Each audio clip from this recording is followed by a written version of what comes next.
Trillions of dollars in untapped minerals just waiting to be dug up in Ukraine's east. Russia may talk about NATO expansion or just say that Ukraine isn't a real country, but it's hard to deny the financial implications of what happens when you invade a country like Ukraine. Ukraine has a lot of minerals under its ground.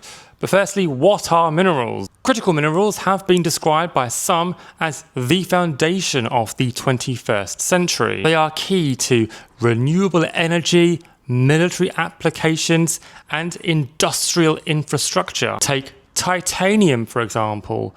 No, not the David Guetta song. The actual titanium, a lightweight metal used in the construction of everything from aeroplanes to power stations. Pretty important. And it gets even more important when you explore what else Ukraine has. Lithium deposits, for example, which is a component used in the batteries that we're using right now. And then there's the big one, uranium, used in nuclear weapons and nuclear reactors.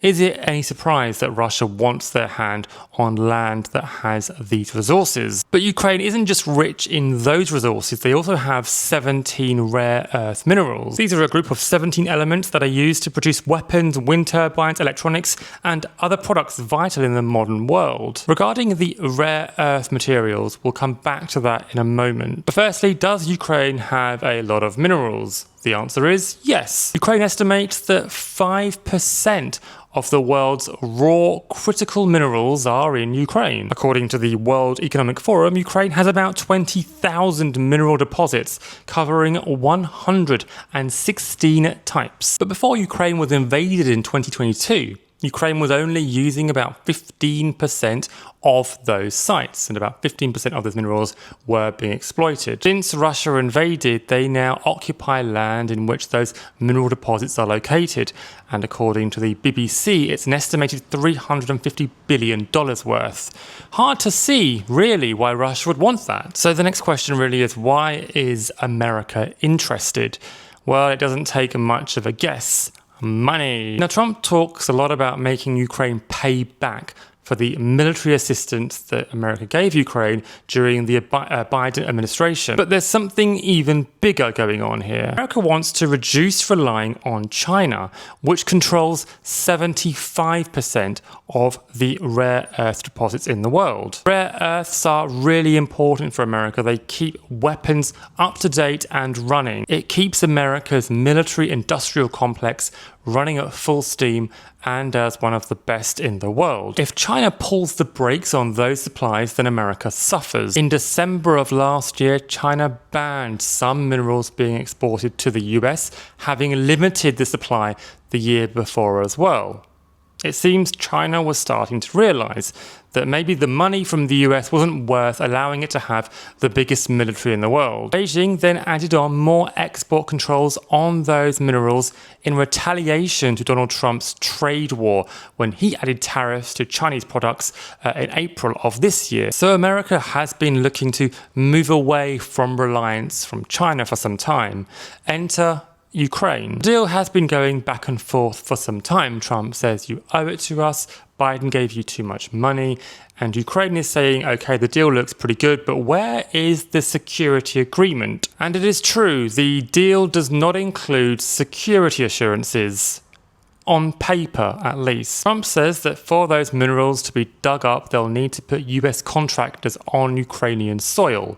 Trump argues that US presence alone would be enough to deter Russia from striking those sites. It's a tough call to make for Russia. Trump isn't putting military boots on the ground, but he is putting regular shoes on the ground instead. Is in a sense calling Putin's bluff, because Trump's putting shoes on the ground not for a military purpose, but for money. And Russia knows that if it strikes those sites and hits US citizens, it risks plunging its country into a global war that it simply isn't ready for yet. Is it a fair deal for Ukraine and for US?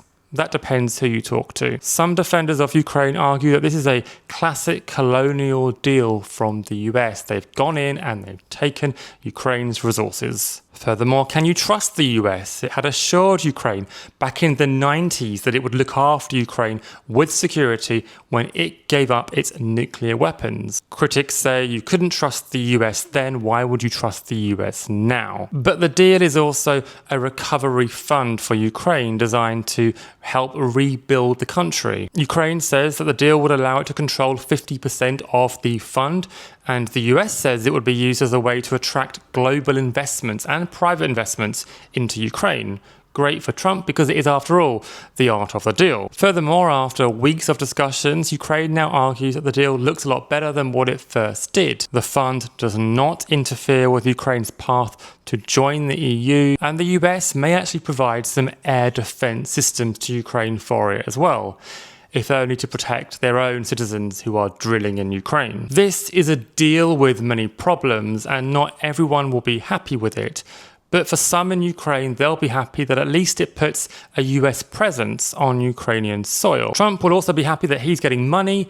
One of his biggest objectives, he has said, is to not look a fool. Of course, this doesn't solve everything. Russia has said previously it doesn't want Western forces or Western presence on Ukrainian soil, and likewise it wants to keep the 4 parts of the east of Ukraine that it is trying to occupy, stuff that now directly clashes with the US, who will say, actually, those sites belong to me. There will be more ideological battles going back and forth, and there will be more deals that take place, no doubt. But as usual, it seems it all comes down to one thing in the end: money.